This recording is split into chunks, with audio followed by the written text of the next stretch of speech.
اعوذ باللہ السمیع العلیم من الشیطان اللعین الرجیم بسم اللہ الرحمن الرحیم الحمد للہ وکفی والسلام علی عبادہ الذین اصطفی اما بعد فقد قال اللہ سبحانہ وتعالی فی محکم کتابہ المبین بسم اللہ الرحمن الرحیم انا اعطیناک الکوثر فصلی لربک وانحر ان شانئک هو الابتر صدق اللہ العظیم۔ عزیزان محترم، سورہ کوثر کی تلاوت کا شرف حاصل کیا گیا۔ اس مختصر ترین سورے میں 3 آیتیں ہیں، 10 الفاظ ہیں اور 42 حروف ہیں۔ اتنے اختصار کے باوجود اس سورے کی شان یہ ہے کہ وہ قصیدے جو بڑے بڑے عرب شعراء نے کہے تھے اور خانہ کعبہ کی دیوار پر آویزاں تھے، جب اس سورے کو ان قصیدوں کے مقابلے میں پیغمبر اکرم نے وہاں آویزاں کروایا تو ان عرب شعراء نے جو زندہ تھے اس وقت، انہوں نے اپنے قصیدے وڈرا کر لیے اور یہ سورہ بطور معجزہ اس دیوار پر آویزہ رہا۔ کیا ہے اس سورہ مبارکہ میں جس کی شان یہ تھی کہ جب عرب شاعر نے اس سورے کو پڑھا کہ بسم اللہ الرحمن الرحیم انا اعطیناک الکوثر فصلی لربک وانحر ان شانئک هو الابتر، تو بے اختیار کہنے لگا ما ھذا قول البشر، یہ بشر کا کلام نہیں ہے۔ کیا ہے اس میں؟ بھئی بات یہ ہے کہ ادب کا جواب ادب سے دیا جا سکتا ہے، فصاحت کا جواب فصاحت سے دیا جا سکتا ہے، بلاغت اور شکوہ الفاظ کا جواب شکوہ الفاظ سے دیا جا سکتا ہے، لیکن غیب کا جواب اس وقت تک ممکن نہیں ہے جب تک انسان اسی غیب کی منزل پہ نہ ہو۔ غیب کا جواب ممکن نہیں ہے اور انسان کے پاس غیب ہے نہیں جب تک کہ خدا نہ بتلائے۔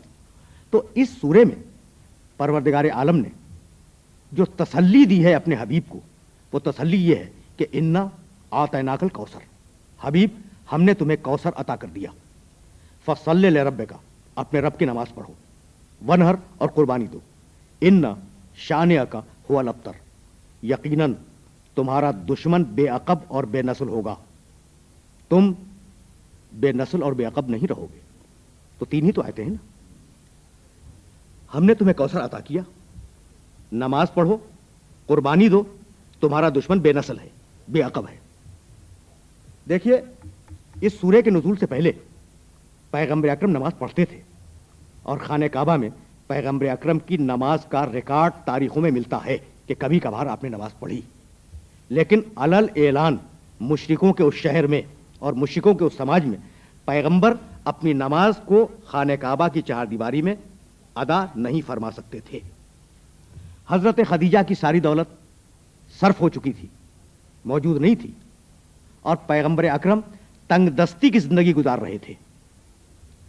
پیغمبر کی کوئی نرینہ اولاد موجود نہیں تھی اور دنیا والے یہ سمجھ رہے تھے کہ اب ان کی نسل آگے بڑھنے والی نہیں ہے، کیونکہ ان کا دستور یہ تھا، ان کا شعار یہ تھا، ان کی رسم یہ تھی کہ وہ اولاد کو لڑکے سے گنتے تھے، لڑکی کی طرف سے اولاد کو اپنے نسب میں شامل نہیں کیا کرتے تھے۔ تو 3 کمیاں پیغمبر اکرم میں نعوذ باللہ بظاہر نظر آ رہی تھیں۔ نماز علل اعلان خانہ کعبہ میں نہیں پڑھ سکتے، تنگ دستی کی زندگی گزار رہے ہیں، اور نسل میں لڑکی ہے اور لڑکا موجود نہیں ہے۔ اور تینوں باتوں کے سلسلے میں ایک ایک لفظ میں پروردگار عالم نے تسلی دے دی، حبیب ہم تمہیں کوثر دے رہے ہیں، فصلی لربک، اپنے رب کی نماز پڑھو، ایک دن وہ آئے گا جب علل اعلان تم خانہ کعبہ میں نماز پڑھو گے، وانحر، قربانی دو، بھائی جب تنگ دستی رفع ہوگی جبھی تو قربانی دیں گے نا۔ تو علل اعلان تو نماز پڑھ سکو گے، تمہاری تنگ دستی اتنی رفع ہو جائے گی کہ تم قربانی دو گے، اور حبیب پوری دنیا دیکھے گی، مستقبل دیکھے گا کہ جو تمہارے دشمن ہیں، جو نعوذ باللہ تمہیں ابتر کہہ رہے ہیں، ان کا نام بھی تمہارے حوالے سے تاریخ میں رہے گا، ورنہ ان کا کوئی نام لینے والا نہیں رہے گا، اور تمہاری نسل کو ہم کثرت عطا کریں گے۔ بات تو واضح ہو گئی نا۔ لیکن ایک لفظ کی طرف اپنے سارے سننے والوں کو متوجہ کرنا چاہوں گا، انا اعطیناک الکوثر، حبیب ہم نے تمہیں کوثر عطا کیا. بھائی کوثر کیا ہے؟ کیا ہے کوثر جسے پروردگار نے عطا کر دیا؟ وہ حوض جو جنت میں ہے، حوض کوثر، یا وہ نہر جس کا نام نہر کوثر ہے؟ اگر یہ دے دیا اور پھر کہا کہ ہم نے عطا کر دیا تو چھوٹی چیز دے کر بڑا احسان جتلانا یہ شان کریمی کے خلاف ہے. جنت کی ایک نہر دے کر یا جنت کا ایک حوض دے کر یہ کہنا کہ ہم نے تمہیں کوثر عطا کر دیا، یہ شان کریمی اور شان رحیمی کے خلاف ہے. تو یہ عرض کروں کہ پورے قرآن مجید میں لفظ کوثر ایک ہی مقام پہ ہے نا. یہ اتنی بڑی کوئی شے ہے جو کسی اور نبی کو نہیں ملی سوائے پیغمبر کے. کوئی ایسی بڑی شے ہے جو سوائے پیغمبر آخر کے کسی اور نبی کو عطا نہیں ہوئی. کوثر کے معنی خیر کثیر. بھائی دیکھیے گا کوثر کے معنی کیا ہے؟ خیر کثیر، ہر اچھی چیز کثرت کے ساتھ. یہ ہے کوثر کا مفہوم، ہر اچھی شے پوری کثرت کے ساتھ. تو اگر پروردگار عالم جو چیزیں پیغمبر کو عطا کر رہا تھا، جو اچھی چیزیں عطا کر رہا تھا، اگر ان کی فہرست گنانے بیٹھ جاتا کہ ہم نے یہ اچھی چیز تمہیں دی، یہ اچھی چیز تمہیں دی، یہ اچھی چیز تمہیں دی، اگر گنانے بیٹھ جاتا نا تو خدا کی قسم کائنات کے سارے قلم گھس جاتے، کائنات کے سارے ورق ختم ہو جاتے، اور اللہ کی اچھی دی ہوئی چیزیں جو پیغمبر کو عطا کی وہ ختم نہ ہوتی. اس لیے لفظ کوثر کہہ کر باقی مفہوم کو سننے والوں اور پڑھنے والوں کے ذہن پہ چھوڑ دیا کہ جو بھی خیر کثیر تصور کر سکتے ہو وہ ہمارے اس حبیب کے پاس موجود ہے. جو بھی خیر کثیر تم تصور کر سکتے ہو ہم نے اپنے اس حبیب کو دے دیا ہے. اب سب سے بڑا خیر کثیر کیا ہو سکتا ہے؟ عرض کروں بھائی اس سے کچھ پہلے سورہ والضحیٰ نازل ہوا. کہتے ہیں کہ 1.25 سال قبل سورہ والضحیٰ، بسم اللہ الرحمن الرحیم، والضحیٰ واللیل اذا سجا ما ودعک ربک وما قلی وللآخرۃ خیر لک من الاولی ولسوف یعطیک ربک فترضی. پورا سورہ آپ کی خدمت میں پیش نہیں کر رہا ہوں. دن کے گرم وقت کی قسم، رات کے اندھیرے کی قسم، تمہارا رب تم سے ناراض نہیں ہے، تمہارے رب نے تمہیں چھوڑا نہیں ہے. وللآخرۃ خیر لک من الاولی، اور حبیب تمہارا انجام تمہارے آغاز نبوت سے بہتر ہوگا. یہ کہنے کے بعد ایک جملہ کہا پروردگار نے پیغمبر اکرم کو تسلی دیتے ہوئے، وَلَسَوْفَ یُعْطِیکَ رَبُّکَ فَتَرْضَیٰ.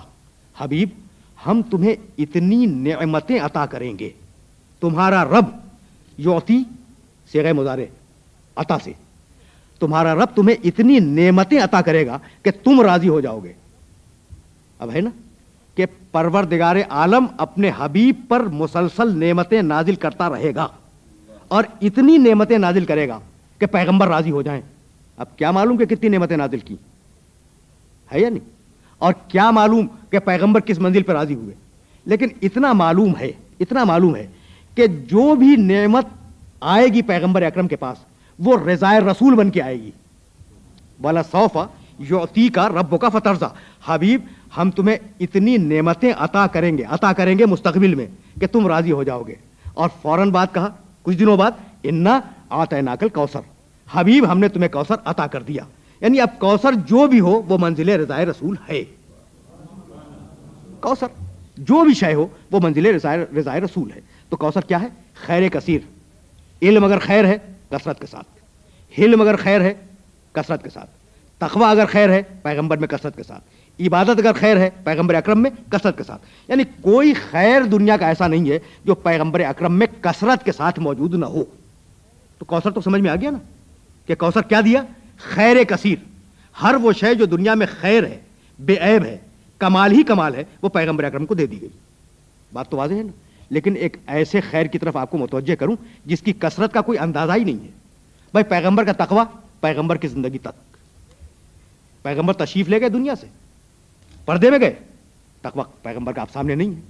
پیغمبر کی عبادتیں، بھائی 63 برس کی زندگی تو 63 برس کی عبادتیں ختم ہو گئی نا. اس کے بعد پیغمبر کا اخلاق 63 سال کے دوران جو آپ نے اخلاق دیکھا وہی سامنے آیا، آج تو نہیں ہے نا.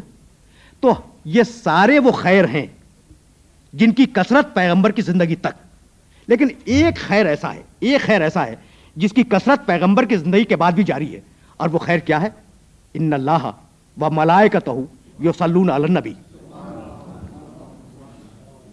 یا ایھا الذین آمنوا صلوا علیہ وسلموا تسلیما. اللہ اور اس کے فرشتے پیغمبر پر، نبی پر درود بھیجتے ہیں. اے ایمان لانے والو، تم بھی اس نبی پر درود بھیجو اور اس کے آگے اپنے سر تسلیم کو خم کر دو. بھائی یہی ہے نا آئے درود. اب میں آپ کی خدمت میں جملہ عرض کروں. اللہ اور اس کے فرشتے پیغمبر پر درود بھیجتے ہیں. اے ایمان لانے والو، تم بھی اس نبی پر درود بھیجو اور اپنے سر تسلیم کو اس کے سامنے خم کرو. آپ کو معلوم ہے کہ پیغمبر پر درود بھیجنا افضل ترین عبادت ہے. بھائی نماز واجب ترین عبادت، کوئی شک و شبہ نہیں. روزہ دنیا کی اہم ترین عبادتوں میں. حج کیا کہنا حج کی عبادت کا، ہے نا. لیکن عجیب بات یہ ہے کہ درود افضل ترین عبادت ہے. کیوں بھائی نماز افضل ترین عبادت کیوں نہیں ہے؟ اس لیے کہ نماز پڑھنے میں خدا شریک نہیں ہے، حج کرنے میں خدا شریک نہیں ہے، روزہ رکھنے میں خدا شریک نہیں ہے. لیکن محمد پر درود بھیجنے میں فرشتے بھی شریک ہے، خدا بھی شریک ہے. اس لیے یہ درود افضل ترین عبادت ہے. اب میں آپ کی خدمت میں آخری جملہ عرض کروں اور آپ سے اجازت لے لوں. درود ہوئی افضل ترین عبادت. اچھا کون درود بھیج رہا ہے؟ اللہ، اس کے فرشتے، اور ہمیں حکم ہے کہ ہم ان پہ درود بھیجیں. یہی ہے نا. لفظ کیا استعمال ہوا؟ کوثر. ایسی کثرت جو ختم نہ ہو، ایسی کثرت جو ختم نہ ہو. ان اللہ و ملائکتہ یصلون علی النبی. اللہ اور اس کے فرشتے درود بھیجتے ہیں اور بھیجتے رہیں گے نبی پر. تو اب جہاں تک خدا کا مستقبل جائے گا وہاں تک محمد پہ درود بھی ساتھ میں جائے گی. وآخر دعوانا ان الحمدللہ رب العالمین.